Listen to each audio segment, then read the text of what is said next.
at the comfort area right there. Scott was coming up donating a bunch of stuff, or bringing a bunch of stuff to the table.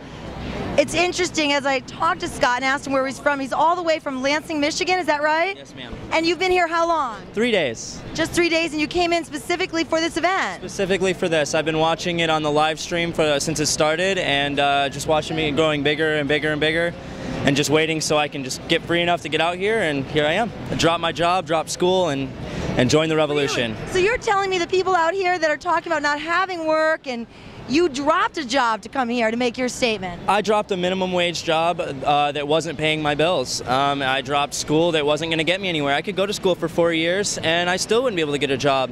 There's 2.7 million people unemployed here in America, and I'm one of them. Yeah. I basically felt unemployed with a minimum wage job, especially since I couldn't pay my rent, my bills. I don't have a car, I don't have a cell phone. It was very minimal. So it's just easier to be here fighting for what I believe in and part of the revolution. It's here. Well, it's definitely here and all around us. We're feeling it. I'm curious, if you, in your perfect world, you know, we're talking about an end game and what people want to see here. What is it that you, what is it you want to see? Is there something tangible that you want to see, a statement made or a program done, or is it just you want to get noticed? We definitely don't want to just get noticed. We're here for a purpose. We're fighting for a higher cause. My personal belief and opinion is that this world and this lifetime right now that we're living in is a me generation. Everybody is too focused on me, me, me, and what we need to be focused on is us, us, us. It's together or nothing. We can't fight for ourselves and expect to get anywhere. We have to fight together, and that's why we're here. We're coming together, and we're demonstrating a new way of life where we've got medical, we've got food, we've got security, we've got everything that we need to sustain ourselves, and we're doing it as one big happy family. So, according to, I don't want to put words in your mouth, but no more me, let's talk about we. That's right. All right. That's well, right. Scott, thank you for coming from Michigan. Thank I appreciate you. your time and Definitely. talking to us, and just another perspective right here on Liberty Square. Thank you. Lucky me. I just crossed paths with a wonderful woman here, and I want to take a few minutes. She's got something she'd like to read to you, and I think it's very important that we share it with our viewers in Connecticut. Do you have a moment? Can you read to us? Absolutely. Thank you. Hello, I am any woman. I would like to dedicate my drum to Occupy Wall Street. I brought it here today from Florida as my last act of civil disobedience. This drum has been to the '92 Republican National Convention in Houston, as well as the Democratic Convention here. It has been to Washington, D.C., and on far too many marches to name.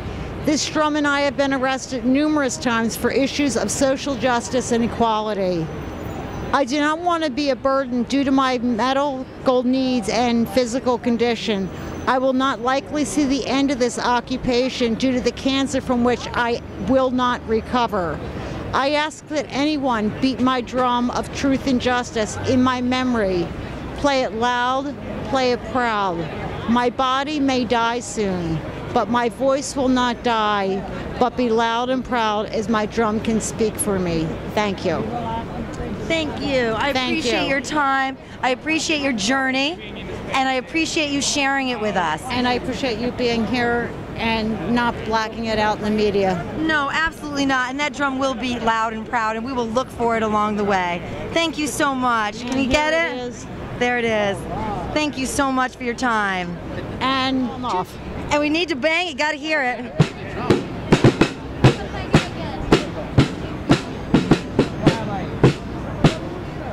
Lucky us. Thank you for your time and your journey. Appreciate it.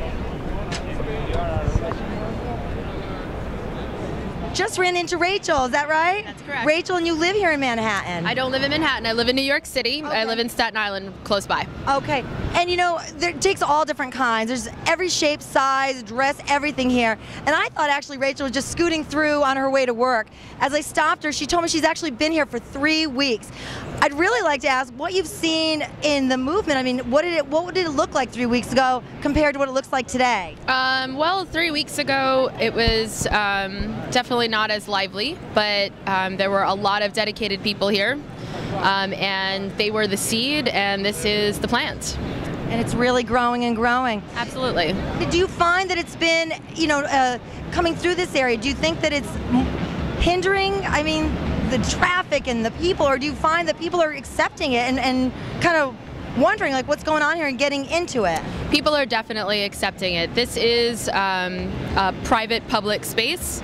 And it's open for anybody to come in here, and I have been passing this park for 10 years. I work in this neighborhood for 10 years, and I can tell you I have never seen such amazing use of the space, and I have never seen so many people from the public here enjoying it. Really? This is the most maximized I've ever seen this park, for sure.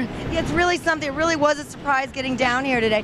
Do you have any feeling of how long you're going to think it's going to go? I mean, just your guess, since you've been here since the beginning. Do you have a guess?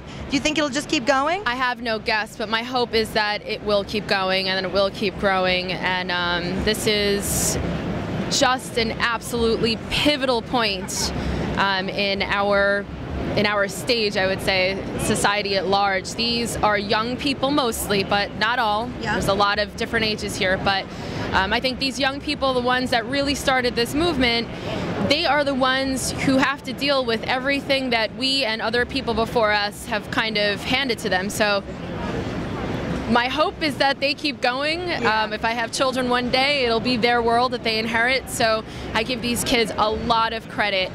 They've been beaten, they've been maced, they've been criticized, they've been mocked, and they're still here. So that's testament, you know, unto itself, really. Absolutely. Rachel, thanks so much for taking the time to speak with us. I appreciate your perspective, and I hope we'll see you around here. Absolutely, I'll be here. All right, thanks, Rachel. What you guys are doing is amazing. You're coming to get our perspective and the reality within this revolution, and not just what the mainstream media wants you to think. We're not just a bunch of dirty hippies sitting in the park talking about peace. We are really solving issues here. We're talking, we're collaborating, we're organizing, and we're getting everything to a point to where we can stand up and sustain ourselves and fight for as long as we have to. And that's why we do what we do. We'll be back.